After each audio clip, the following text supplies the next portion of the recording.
Halo kawan cerita, kali ini kita kedatangan tamu dari BPS RI, Bapak Darusman. Selamat pagi Bapak. Pagi. Selamat datang di Kota Medan. Pak Darusman ini sekarang menjabat sebagai Kepala Biro Keuangan di BPS RI. Gimana kabarnya Pak? Alhamdulillah sehat hari ini. Sehat ya Pak, Alhamdulillah. Kawan cerita, sebagaimana yang kita ketahui, BPS merupakan salah satu lembaga pemerintah non-kementerian yang tentu dalam penyelenggaraan kegiatannya menggunakan anggaran negara. Nah, lazim kita ketahui bahwa keuangan negara bersumber salah satunya dari pajak yang dihimpun dari masyarakat. Sehingga perlu kehati-hatian dalam mengelola dan menanggung-jawabinya seperti itu. Kebetulan kali ini ya bersama kita hadir langsung ahlinya, Bapak Kepala Biro Keuangan langsung Pak Darusman. Jadi kita bisa diskusi dan saling sharing terkait bagaimana sih mengolah keuangan dan anggaran negara yang baik. Nah, Pak Darusman mau nanya-nanya nih Pak, konsep keuangan negara itu kira-kira seperti apa sih Pak gitu? Mungkin kayak ditinjau dari sisi regulasi, kira-kira gitu. Baik Mbak Chani, terkait dengan keuangan negara ini ada suatu peraturan pemerintah nomor 39 tahun 2007 itu tentang pengelolaan keuangan negara dan daerah. Itu disebutkan bahwa uang negara adalah uang yang dikuasai oleh bendahara umum negara. Siapa itu bendahara umum negara? Itu adalah Menteri Keuangan. Sehingga uang negara lah uang yang dikuasai oleh Menteri Keuangan. Jadi Kementerian Keuangan yang menguasai uang negara tersebut. Begitu. Tapi sebagaimana kita ketahui juga ya Pak, bahwa kan sumber keuangan negara terbesar itu berasal dari pajak. Ya. Nah, kira-kira kita juga ingin tahu nih Pak, sumber keuangan yang lain mungkin yang cukup signifikan gitu, yang merupakan terkait ini sumber keuangan negara yang nantinya diberikan ke instansi seperti itu. Apalagi gitu Pak? Ya. Baik, keuangan negara bersumber dari pajak dan juga non-pajak, yaitu pendapatan negara bukan pajak namanya. Nah, pendapatan negara bukan pajak ini berasal dari pemungutan langsung ke orang perorangan itu atas layanan atau penggunaan aset-aset pemerintah. Kalau di kita contohnya ada rumah dinas gitu kan, rumah dinas dinin sewa. Nah, itu adalah pendapatan bukan pajak. Terus kalau kita punya penyewaan kantin atau semacam peralatan yang kita sewakan itu menjadi pendapatan negara bukan pajak. Jadi sisi kedua yang terbesar adalah selain pajak adalah pendapatan bukan pajak. Yang kita biasa singkat PNBP. Ya, seperti itu. Oh baik, jadi kita udah sedikit terbuka gitu wawasannya Pak, penerimaan pajak dan bukan pajak. Nah, kalau kita kaitkan dengan satker atau instansi gitu ya Pak ya, di era reformasi birokrasi gitu kan, sering digaungkan tentang konsep pengelolaan anggaran yang efektif dan efisien seperti itu. Kira-kira seperti apa sih Pak pengelolaan yang efektif dan efisien, serta indikator apa sih dikatakan efektif dan efisien dalam mengelolanya gitu? Baik, pengelolaan keuangan yang efektif itu terkait dengan penghematan ya, penghematan tenaga dan waktu. Dikatakan efektif kalau hasil yang kita lakukan itu sesuai dengan output yang kita tuju gitu. Sehingga misalkan kita mau melakukan ini dalam sekian waktu, kaitan gini, kita menyacah sebulan gitu, ternyata setengah bulan kita sudah melakukan dengan terobosan-terobosan, kita bisa melakukan lebih cepat gitu, sehingga itu kita katakan efektif karena apa yang kita teroboskan itu menjadi hasil yang lebih baik dan juga lebih cepat. Nah, terkait efisiensi tentunya dalam setiap kegiatan itu ada pembiayaan, ya kan. Semakin besar biaya berarti nggak efisien dong yang kita keluarkan. Padahal outputnya satu misalkan, tapi kita keluarkan biaya lebih besar. Nah, itu berarti nggak efektif. Berarti bagaimana mencapai tujuan dengan biaya yang semurah-murahnya, itu yang efisien. Jadi efisien dalam segi anggarannya. Jadi gitu. Kalau di prinsip ekonomi juga gitu ya Pak, memaksimalkan benefit, memaksimalkan keuntungan dengan menekan cost serendah-rendahnya. Seperti itu. Jadi itu benang merahnya seperti itu kawan Ya. cerita. Nah ini dalam penganggaran gini Pak, kita sering dengar istilah perencanaan atau target dan realisasi Ya. seperti itu. Kira-kira memaknainya seperti apa peran dan kedudukan keduanya gitu. Dan apakah ketika gap antara perencanaan dan realisasi ini semakin kecil, apakah semakin bagus gitu Pak untuk suatu instansi atau Baik. lembaga? Ya, dalam melakukan suatu kegiatan kita kan perlu ada perencanaan gitu. Apa-apa saja yang akan kita lakukan. Ya, seperti kita mau melakukan suatu survei, berarti kan kita harus tahu apa yang akan kita hasilkan ke depannya. Iya. Terus dari apa yang kita hasilkan kita tahu step-step apa yang kita mulai.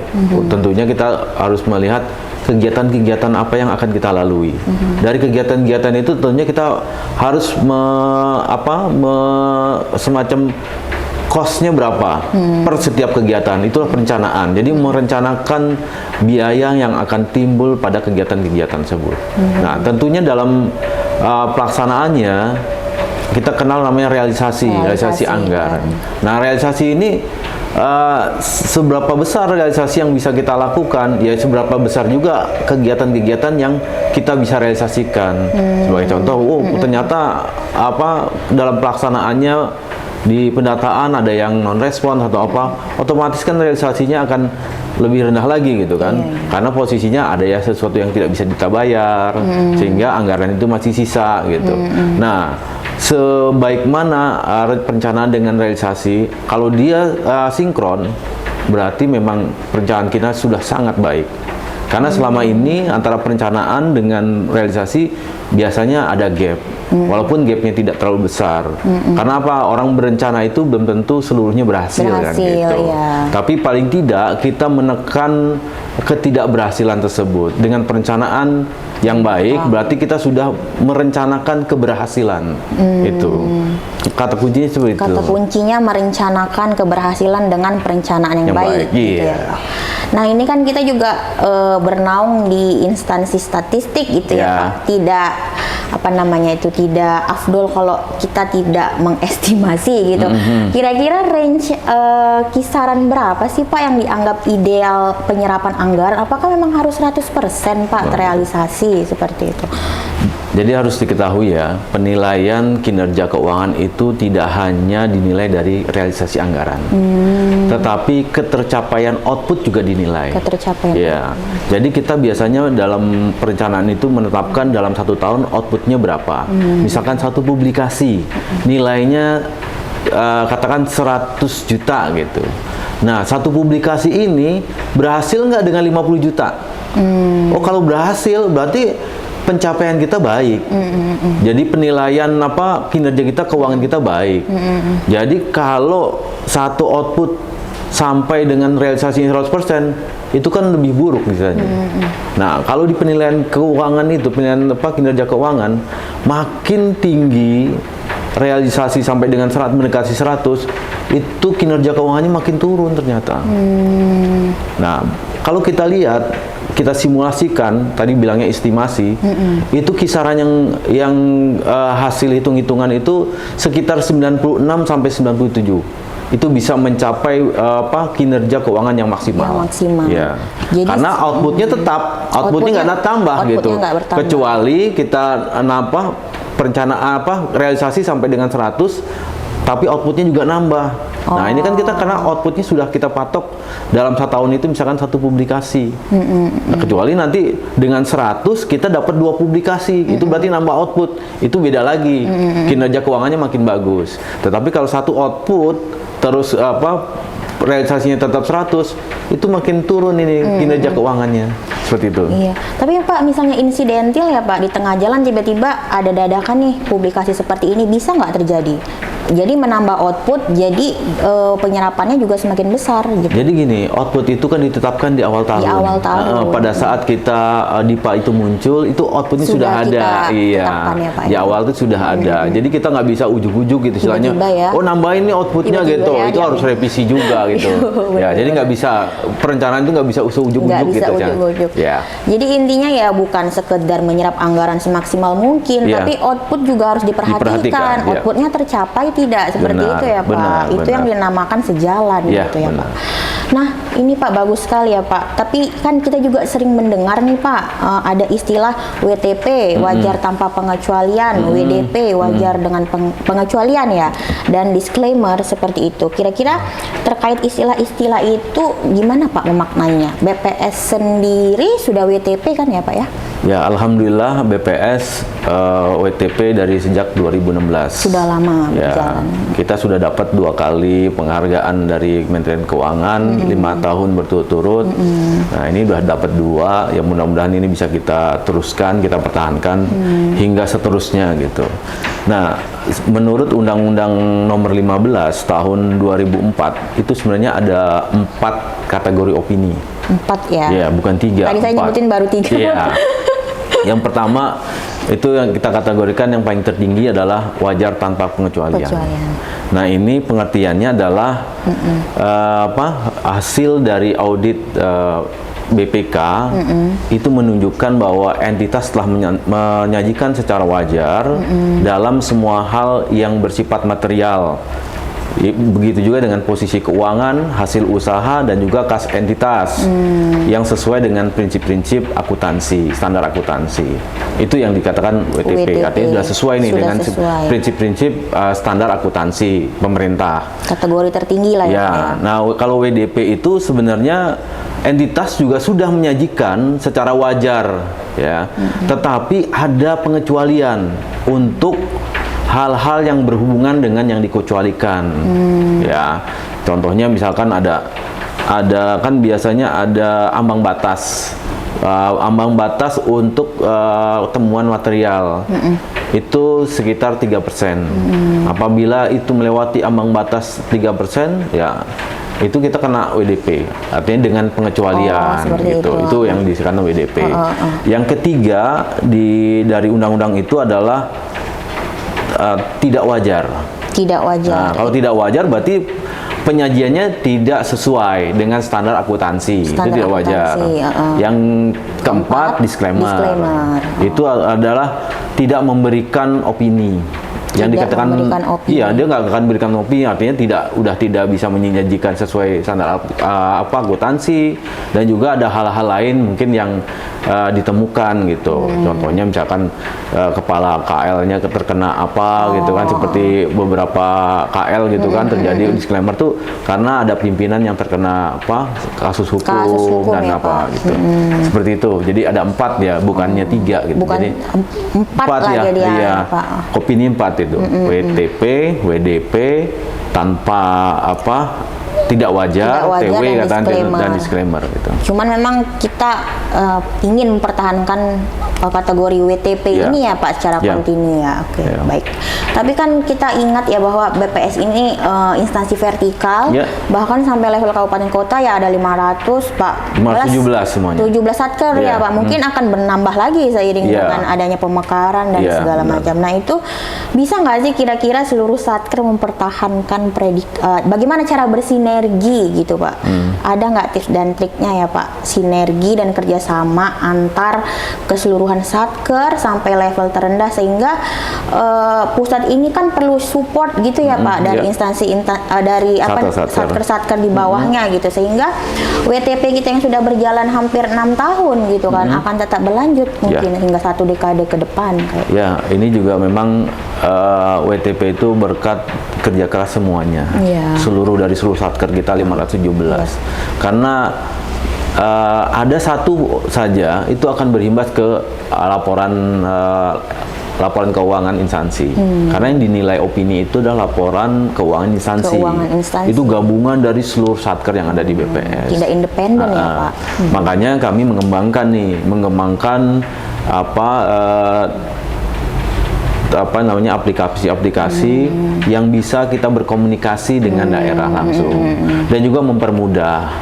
Ada beberapa aplikasi yang udah kita akan jadikan, kalau kita kenal di pengumpulan data itu satu data Indonesia, kita ingin bahwa satu aplikasi seluruh Indonesia, gitu. Pak. Nah, kita di tahun 2023 akan menerapkan full aplikasi BOS. BOS itu back office seluruh Indonesia. Nah, itu terkait pengelolaan keuangan, dari mulai perencanaan, terus pengelolaan keuangan yang proses misalkan mau pertanggungjawaban segala macam gitu, sampai dengan pelaporan. Pelaporan kita punya yang namanya aplikasi e-caleg. Nah, dari semua satker itu kalau mau menyusun laporan keuangan melalui aplikasi e-caleg. Mereka tinggal memasukkan data-data di run, itu udah ada semuanya. Datanya di situ, nilai-nilainya sudah sudah kita uji sama dengan nilai yang ada di Kementerian Keuangan. Jadi mempermudah satker.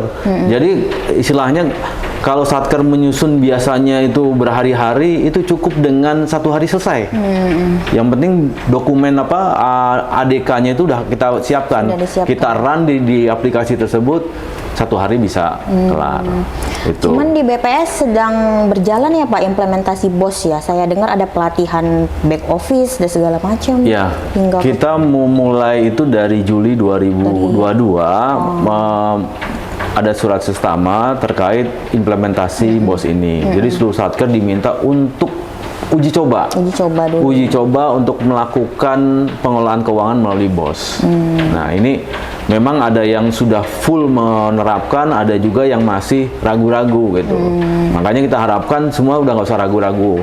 Percaya bahwa aplikasi yang kita bangun itu untuk mempermudah kita, untuk mempermudah pengelolaan keuangan kita gitu.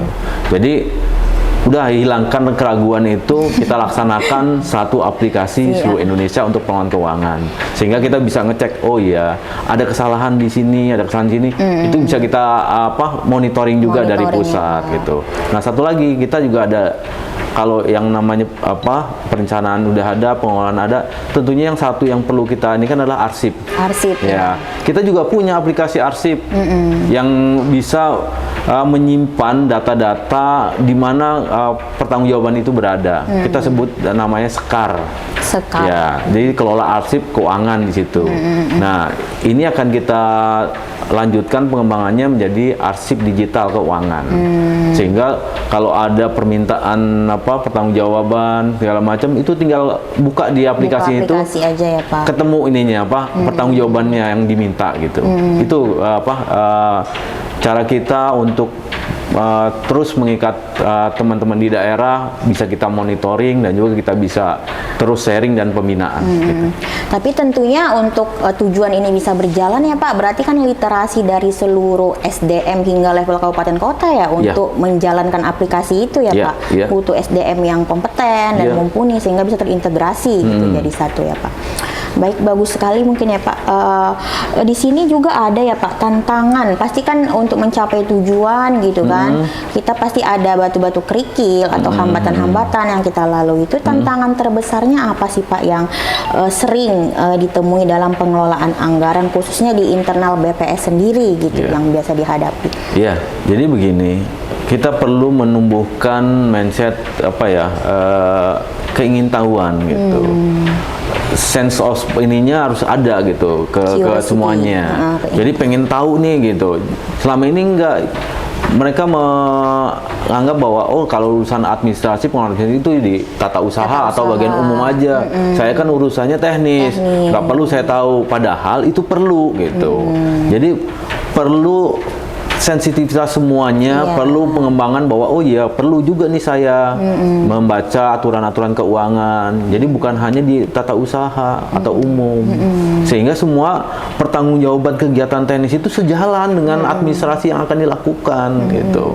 Ya kan, itulah yang membuat kita yang harus terus berbenah bahwa urusan kita yang di teknis sebenarnya bukan hanya teknis, kita juga harus tahu bagaimana pengadministrasiannya, sehingga nggak ada bentrok nih, waduh saya mau melakukan kayak gini nggak boleh nih sama administrasi gitu. Ya nggak bolehnya pasti ada aturan yang melarang gitu, sehingga di administrasi bilang nggak boleh ini seperti ini gitu, daripada nanti menjadi temuan. Dan sebagainya gitu.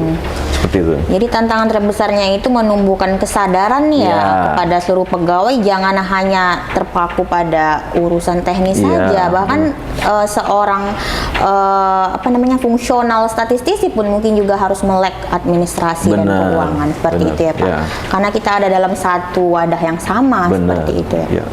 Baik Pak, menarik sekali. Ini yang terakhir ya Pak, sebagai penutup, mungkin harapan dan juga langkah konkret ya Pak yang sudah dilaksanakan, yang bisa dilakukan pegawai gitu ya Pak untuk mendukung pengelolaan anggaran yang baik seperti itu Pak. Harapannya adalah seluruh pegawai mau dan peduli terhadap administrasi itu. Ya paling tidak kan kita tahu banyak aturan keuangan yang dinamis. Ya setiap tahun dia mengeluarkan aturan baru. Ya contohnya standar biaya masukan yang biasa kita pakai. Oh saya ada pertemuan nih full boardnya berapa nih? Nah gitu kan kita harus lihat itu karena aturannya setiap tahun berubah gitu. Nah itu harus ada kepedulian situ, baca di situ, nggak ujuk-ujuk mau ngadain nanya lagi ke umum. Berapa sih ini ya? Tapi kalau sudah kita sama-sama paham, oh iya setiap tahun ada loh yang aturan baru yang bisa kita pedomani seluruh administrasi maupun teknis dalam melaksanakan kegiatan. Kalau sudah sejalan begitu, alhamdulillah nanti pengelolaan keuangannya akan lebih baik ya, Pak. Jadi nggak ada orang-orang lagi melanggar. Waduh, kalau ini kan bisa memaksa kegiatan, padahal di aturannya nggak boleh. Jadi teman-teman teknis juga bisa punya guidance, oh iya yang kayak gini nih nggak boleh, berarti saya harus melakukannya seperti ini. Jadi semua akan berjalan dengan sebaik-baiknya, teknis berjalan dengan baik, administrasi baik. Jadi administrasi kuat, teknisnya jadi hebat gitu. Iya, teknis saling menopang hebat, ya, Pak, seperti itu. Jadi jangan kudet ya Pak, kurang update ya Pak. Jangan yang diupdate hanya buku status pedoman. saja gitu. Jangan status saja yang diupdate Facebook, gitu. Status WA Nah, gitu kan. Jadi undang-undang keuangan, regulasi peraturan keuangan juga perlu seperti itu ya Pak ya. Wah, baik, menarik sekali ya Pak. Jadi kita hari ini tercerahkan gitu ya Pak mengenai bagaimana mengelola anggaran dengan bijak, dan bagaimana kita tahu bahwa sebenarnya sumber keuangan negara itu tidak hanya dari pajak, dan bagaimana mengelola keuangan secara efektif dan efisien sehingga bisa mendukung WTP ya Pak. Bisa kita pertahankan seperti itu. Baik kawan cerita, episode kali ini kita cukup sampai di sini. Jangan lupa ya like, komen, dan subscribe, dan nantikan episode-episode berikutnya yang tidak kalah menarik. Dadah.